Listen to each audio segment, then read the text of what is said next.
Бүгін аймақ басшысы Алтай Көлгінов көрнекті ақын Ақштап Бақтыгерееваны қабылдады. Ақжайықтың Ақшағаласы атанған қаламгер жақында Абай атындағы мемлекеттік сыйлыққа ие болған еді.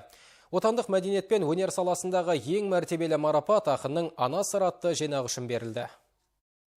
Ақын Ақштап Бақтыгереева қазақ әдебиетінің шоқтығы биік шығармаларымен байытты.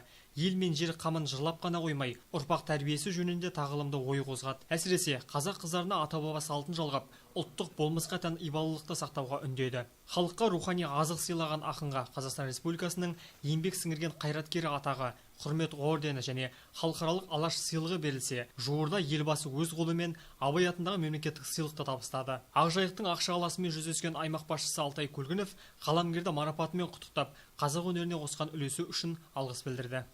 Өнердің саласында, әдебиеттің саласында өзіңіздің еңбегіңіз зор. Осы жылдар бойы істеп келе жатқан еңбегіңізді мемлекет бағалап, елбасы бағалап жатыр.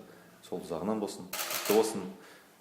Сіз әрқашанда жастарға деген, әсіресе университеттерде, студенттерде біздің қазақтың қыздарына отбасылық құндылықтарды дәріптеп, сол өзіңіздің жаңағы ойыңызды жеткізіп, тәрбие жөнінде.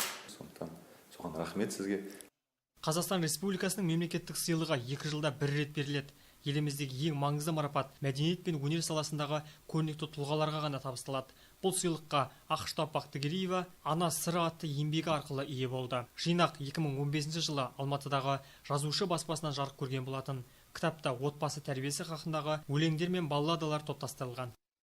Елімнің мені түсінгені, қолдағаны және сол елге менің әкелген өзімнің алғысым. Жайықтың мәртебесін көтергенім.